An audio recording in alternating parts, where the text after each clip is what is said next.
दोस्तों पिछले दिनों बिजनेस स्टैंडर्ड में एक आर्टिकल पब्लिश हुआ और ये काफी पॉपुलर मीडिया संस्थान है और इस आर्टिकल का स्क्रीनशॉट भी आप अपने स्क्रीन पर देख सकते हैं। इसमें कुछ ऐसी बातें बताई गई और कुछ ऐसे दावे किए गए जो भारत के लिए नकारात्मक थे। इस वीडियो में फैक्ट के साथ इनके दावों की सच्चाई को हम जानने की कोशिश करते हैं। लेकिन दोस्तों वीडियो शुरू करने से पहले इनसाइट नॉलेज चैनल पर 3 लाख सब्सक्राइबर होने पर आप सभी का धन्यवाद। हम आपके लिए डेली डिफेंस और वर्ल्ड अफेयर से जुड़ी लेटेस्ट वीडियो लेकर आते हैं। जिन्होंने चैनल को सब्सक्राइब नहीं कर रखा तो उनसे भी मेरी एक छोटी सी रिक्वेस्ट है कि चैनल को सब्सक्राइब कर बेल नोटिफिकेशन को अवश्य दबा लें और ये बिल्कुल फ्री है। तो चलिए शुरू करते हैं इस वीडियो को। दरअसल दोस्तों इस आर्टिकल में लिखा गया है कि अगर चीन ने भारत के ऊपर हमला किया तो भारत चीन से महज 3 दिन के अंदर ही हार जाएगा, यानी कि चीन महज 72 घंटे के अंदर ही भारतीय फौज को घुटनों पर ला देगा और हम लोग लद्दाख और अरुणाचल प्रदेश को चीन के हाथों युद्ध में हार जाएंगे। इतनी बड़ी बात कहने के पीछे बिजनेस स्टैंडर्ड ने यह दावा किया है कि वह मानते हैं कि चीन के पास जो आर्टिफिशियल इंटेलिजेंस की तकनीक है, इसके अलावा सेना में आर्टिफिशियल इंटेलिजेंस के इस्तेमाल को इसका कारण बताया है कि चीनी फौज भारतीय सेना से कई गुना ज्यादा शक्तिशाली है और भारत को महज 72 घंटों में हराने की क्षमता रखता है। यहाँ पर बात केवल लद्दाख और अरुणाचल प्रदेश की नहीं हो रही बल्कि हवा से युद्ध में भी बात हो रही है। इसके साथ ही नौसेना के साथ भी युद्ध की बात की गई है। चीन भारत को हर मोर्चों पर हराने की क्षमता रखता है और ये दावे काफी ज्यादा आक्रोशित करने वाले हैं। तो चलिए दोस्तों अब समझते हैं कि इसमें जितने भी दावे किए गए हैं वह कैसे गलत हैं। ये समझने के लिए भारत चीन को जल, थल और वायु में युद्ध करके हरा सकता है और भारत अपने देश की अखंडता और संप्रभुता की रक्षा कर सकता है। हम इस वीडियो को 4 भाग में बांटेंगे, जिसमें पहले भाग में हम लोग समझेंगे कि जमीन पर लड़ाई के मामले में भारत कैसे चीन को हरा पाएगा, दूसरे भाग में हवा में और तीसरे भाग में नौसेना की बात करेंगे। वहीं अंतिम भाग में आर्टिफिशियल इंटेलिजेंस तकनीक के बारे में भी बात करेंगे। तो सबसे पहले बात करते हैं जमीन पर लड़ाई के मामले में। तो मानकर चलते हैं कि भारत और चीन के बीच में युद्ध अगर जमीनी स्तर पर होता है तो वह ज्यादातर लद्दाख और अरुणाचल प्रदेश की सीमा के पास ही होगा। तो यहाँ पर एक बात तो हम साफ कर देते हैं कि भारतीय सेना इस विश्व में सबसे ज्यादा सक्षम सेना है अगर बात आती है पहाड़ी इलाकों में लड़ाई लड़ने की, क्योंकि भारतीय सैनिकों को पहाड़ी इलाकों में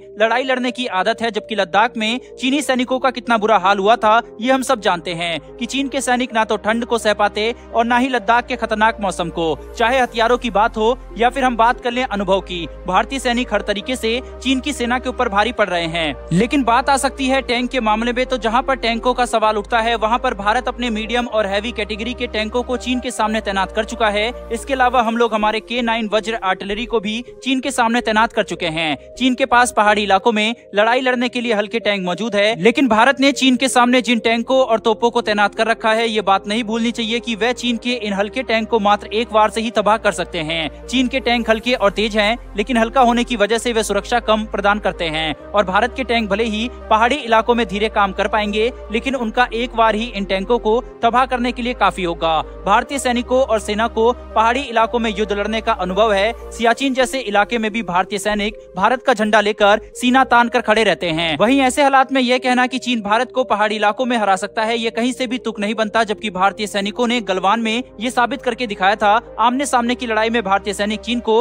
कितना भारी और भयानक नुकसान पहुंचा सकते हैं। अब बात करते हैं हवाई युद्ध की। तो सबसे पहले तो ये जानना पड़ेगा कि भले ही भारत के पास आज के समय में लड़ाकू विमानों की थोड़ी कमी है, लेकिन हमारे पास जो लड़ाकू विमान मौजूद है वे बहुत ही ज्यादा उन्नत और विश्व स्तरीय हैं, जैसे कि राफेल और सुखोई 30 MKI। जबकि चीन के पास जो विमान मौजूद हैं उनकी क्षमता के बारे में किसी को कुछ नहीं पता है और ये लड़ाकू विमान कभी भी किसी असली युद्ध में भी नहीं गए हैं। यही वजह है कि हम ये नहीं कह सकते कि चीन के फाइटर जेट कितने अच्छे हैं या कितने नहीं। लेकिन एक बात तो साफ है कि युद्ध के दौरान हिमालय की ऊंची चोटियों की वजह से कोई भी लड़ाकू विमान अपनी पूरी क्षमता पर काम नहीं कर पाएगा और ऐसे में चीन की तरफ हिमालय की चोटियां ज्यादा ऊंची होने की वजह से चीन की वायुसेना अपनी पूर्ण क्षमता पर काम भी नहीं कर पाएगी। जबकि भारतीय वायुसेना के लड़ाकू विमान निचले इलाकों से ईंधन और हथियार लेकर चीनी वायुसेना पर आग बरसाने के लिए जा सकते हैं। हवाई युद्ध के मामले में भारत चीन के ऊपर काफी ज्यादा भारी पड़ने वाला है। वहीं पर यह बात समझ लेना कि चीनी वायुसेना भारत को हरा पाएगी ये मूर्खता होगी, क्योंकि ऐसे इलाकों में भारत का अनुभव बहुत ही ज्यादा अच्छा है और भारत के पास हथियार भी विश्व स्तरीय मौजूद है। अब बात कर लेते हैं समुद्र में युद्ध के बारे में। तो सबसे पहले तो ये जानना पड़ेगा